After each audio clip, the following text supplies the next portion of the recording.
2021 में जो गलती कांग्रेस पार्टी ने की थी, 2026 में उसी गलती को भुनाकर केरल में बीजेपी बड़े खेल की तैयारी में है। बीजेपी ने केरल में वो ढाई चाल चल दी है जिसने वामपंथ की जड़ें हिलाकर रख दी है।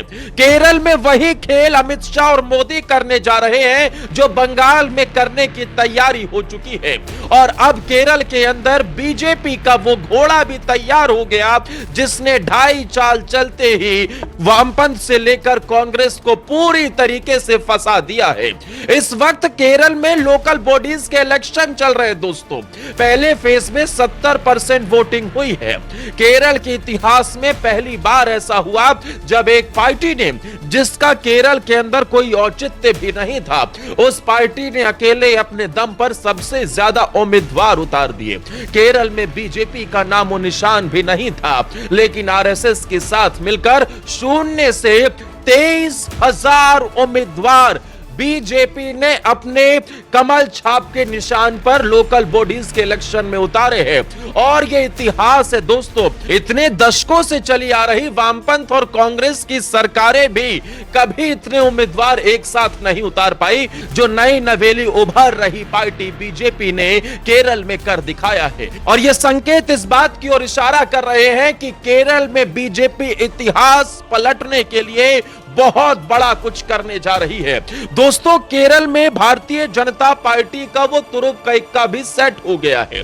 उसकी ताजपोशी भी तय हो गई है, जो अकेले अपने दम पर वामपंथ के साथ साथ कांग्रेस पार्टी की भी जड़ें हिलाने वाला है। आपको बता दें, केरल के अंदर मुख्य तौर पर दो अलायंस आमने सामने होते हैं। एक तरफ एलडीएफ जो कि लेफ्ट डेमोक्रेटिक फ्रंट है, जिसमें पिनरई विजयन और जो मुख्यमंत्री है वहां के, वो उनकी सरकार है। और दूसरी तरफ लड़ती है यूडीएफ यानी कि यूनाइटेड डेमोक्रेटिक फ्रंट, और इसी में आती है कांग्रेस पार्टी। यूडीएफ एलडीएफ की लड़ाई में अब एक तीसरे मोर्चे की एंट्री हो गई है और यूडीएफ बड़े पैमाने पर टूटने की कगार पर है।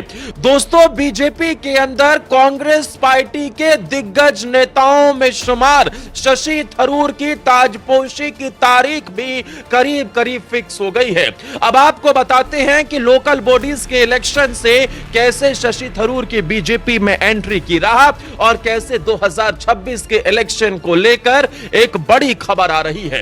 लेकिन दोस्तों, पहले आप कमेंट में यह जरूर बताइएगा कि क्या केरल के अंदर भी इस बार 2026 में भगवा लहराता हुआ दिखाई देगा? क्या केरल के अंदर बीजेपी और आरएसएस मिलकर कोई बड़ा खेल कर सकते हैं और शशि थरूर का बीजेपी में जाना क्या उन्हें फायदा पहुंचा सकता है? अपनी राय कमेंट सेक्शन में जरूर दीजिएगा।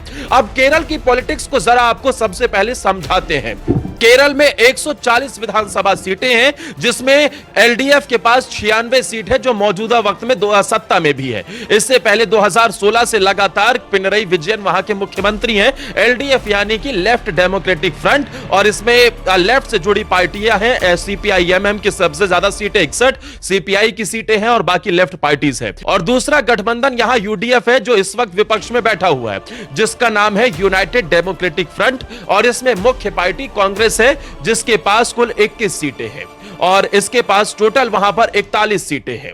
अब दूसरी तरफ केरल में अब जातीय समीकरण को भी समझना है। केरल में मुख्य रूप से हिंदू करीब 55% है, मुस्लिम करीब 26.56% है और ईसाई यहां 18.5% के आसपास है। अब जरा बंगाल आपको लिए चलते हैं दोस्तों। बंगाल में भी मुस्लिम आबादी करीब 27% के आसपास है, यानी कि बंगाल और केरल में मुस्लिम आबादी करीब करीब समानांतर नजर आती है। अब कोशिशें यह है कि कैसे हिंदू आबादी को एकजुट किया जाए और केरल में बड़ा खेल किया जाए। दूसरी तरफ आपको याद होगा, कुछ समय से लगातार क्रिश्चियन कम्युनिटी के बीच में भी नरेंद्र मोदी पहुंचते हैं और वहां पकड़ मजबूत बनाते हुए नजर आते हैं। दिल्ली से जा रहा मैसेज केरल तक भी पहुंचता है दोस्तों, और दिल्ली में अब इस बात की चर्चाएं भी तेज हो गई हैं कि जल्द ही शशि थरूर की ताजपोशी हो सकती है। इस वक्त वक्त केरल के अंदर लोकल बॉडीज के इलेक्शन चल रहे हैं। लोकल बॉडीज के इलेक्शन में पहले फेज में करीब 70% वोटिंग हुई है और 70% वोटिंग में तिरुवनंतपुरम जिला भी शामिल है। वैसे तो यह केरल की राजधानी है, लेकिन इसकी राजनीतिक इंपॉर्टेंस कितनी ज्यादा इस वक्त हो गई है, इसे समझना है तो आपको शशि थरूर की सियासत को समझना होगा। शशि थरूर कांग्रेस पार्टी से शुरू से ही सियासत कर रहे हैं। उनके सामने 3 ऑप्शन थे जब वो नए नए राजनीति में आ रहे थे कि वो कांग्रेस की तरफ जाएंगे, सीपीआईएम की तरफ जाएंगे या फिर वो बीजेपी की तरफ जाएंगे। उन्होंने कांग्रेस पार्टी का रास्ता चुना। कांग्रेस से वो लगातार चुनाव लड़ते रहे और जीत भी हासिल होती रही। लेकिन 2014 के बाद और खास तौर पर 19 के बाद तो और ज्यादा शशि थरूर का मन मुटाव कांग्रेस आला कमान से होता नजर आया। शशि थरूर कांग्रेस पार्टी में इस वक्त इकलौते ऐसे नेता बन गए हैं जो खुले तौर पर अपनी ही पार्टी के खिलाफ बगावत और विपक्षी यानी कि बीजेपी, प्रधानमंत्री मोदी और बीजेपी के नेताओं की खुलेआम तारीफ करते नजर आते हैं। इस वक्त वो कमेटी फॉर एक्सटर्नल अफेयर्स के चेयरमैन भी है दिल्ली में। लेकिन इसके अलावा नरेंद्र मोदी से उनकी नजदीकियां कुछ ऐसी हैं कि ऑपरेशन सिंदूर के दौरान जब कांग्रेस पार्टी ने शशि थरूर पर दबाव बनाया था कि वो डेलीगेशन के तौर पर बाहर नहीं जाएंगे, तब शशि थरूर ने मोदी का साथ दिया था और पूरी दुनिया में ऑपरेशन सिंदूर और मोदी की ताकत का लोहा हर किसी तक पहुंचाया था। इसके अलावा भी शशि थरूर कई मौकों पर लगातार जो केंद्र सरकार के बिल होते हैं या फिर केंद्र सरकार की तरफ से जो रिफॉर्म आते हैं उसकी खुले तौर पर तारीफ करते हैं। वो बिल जो कांग्रेस पार्टी के लिए जिस पर बोलने के लिए भी मनाही कर दी जाती है, ऑर्डर जारी हो जाता है, उस पर भी शशि थरूर अपना पक्ष जरूर रखते हैं। और यह इस बात के लिए संकेत है कि शशि थरूर का अब दिल डोलने लगा है। और अगर ऐसा हो गया तो समझिए जो हाल सिंधिया ने मध्य प्रदेश में किया था, वही हाल अब शशि थरूर केरल के अंदर कांग्रेस पार्टी का करने वाले हैं। कांग्रेस के पास मौजूदा वक्त में केरल के अंदर 21 सीटें हैं। वही केरल जहां से अमेठी हारने के बाद राहुल गांधी ने चुनाव जीतकर वो सदन के अंदर मौजूद थे और उसके बाद वायनाड से प्रियंका गांधी 2024 का चुनाव जीती है। लेकिन इसी केरल से अब वो आहट सुनाई दे रही है जहां बीजेपी और आरएसएस मिलकर भगवा फहराने की तैयारी में है। अगर ऐसा हो गया दोस्तों तो ये केरल का पूरी तरीके से इतिहास पलट कर रख देगा, क्योंकि केरल में दशकों की सियासत को देखें तो वामपंथ और कांग्रेस के बीच में ही लड़ाइयां होती नजर आई हैं और 2016 से लगातार पिनरई विजयन ही मुख्यमंत्री हैं। 2021 के अंदर शशि थरूर के नाम की चर्चा थी। शशि थरूर ने कांग्रेस आला कमान से कह भी दिया था कि उनके नाम पर इस बार केरल में चुनाव लड़ा जाए, उन्हें सीएम फेस घोषित किया जाए, लेकिन दिल्ली आला कमान ने मना कर दिया था। और अब खबर है उसी मुद्दे को भुनाकर बीजेपी शशि थरूर को अपना सीएम फेस केरल के अंदर बना सकती है। और अगर ऐसा हो गया तो कांग्रेस की उसी गलती को भुनाकर 2026 में बीजेपी बड़ा खेल कर सकती है। दोस्तों, बीजेपी ने इतिहास रचते हुए केरल में सबसे ज्यादा उम्मीदवार भी उतारे।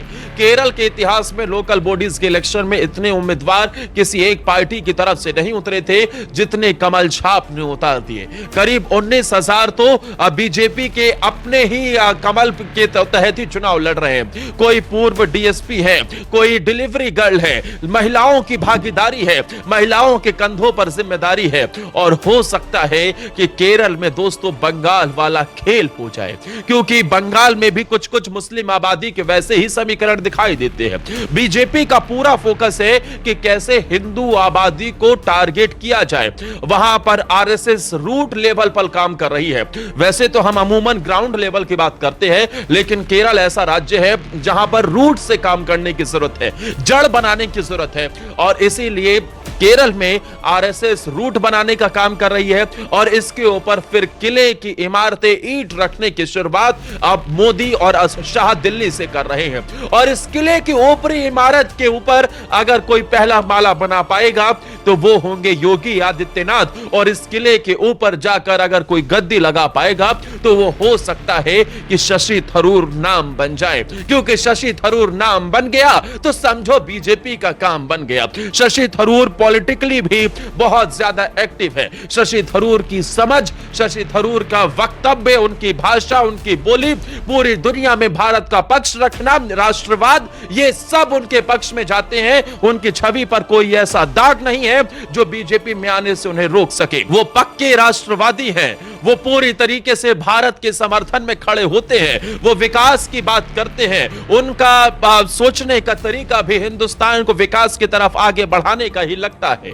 उन्हें बहुत ज्यादा जाति धर्म से फर्क भी नहीं पड़ता है, और शशि थरूर शायद इसी वजह से ओबीसी होने के नाते भी वो बीजेपी के लिए मास्टर स्ट्रोक हो सकते हैं। दोस्तों, क्या आप भी मानते हैं कि केरल में भी 2026 में बीजेपी बड़ा खेल कर सकती है? अब सेकंड फेज के इलेक्शन के बाद जब केरल के लोकल बॉडीज के रिजल्ट आएंगे तब कहीं ना कहीं कुछ कुछ छवि दिखाई देगी कि आखिरकार शशि थरूर की कितनी जरूरत है और बीजेपी का वहां पर कितना प्रतिशत वहां वोट मिल पाते हैं, क्योंकि लोकल बॉडीज के इलेक्शन को एक तरीके से छोटे सेमीफाइनल के तौर पर देखा जा रहा है। अब यहां से जो भी रुझान निकलकर सामने आएंगे, बीजेपी उसे ही आगे कैरी फॉरवर्ड करते हुए 2026 का चुनाव लड़ने जा रही है। खैर, आप क्या मानते हैं? शशि थरूर को बीजेपी में आना चाहिए, और क्या बीजेपी, आरएसएस और शशि थरूर मिलकर 2026 में केरल में बड़े खेल की तैयारी में है? अपनी राय कमेंट सेक्शन में जरूर दीजिएगा। दोस्तों, अगर यह वीडियो पसंद आई हो तो प्लीज हमारे चैनल को सब्सक्राइब करें, और इस वीडियो को ज्यादा से ज्यादा लाइक करना, आपका सपोर्ट हमें ऐसे ही मिलता रहे। धन्यवाद।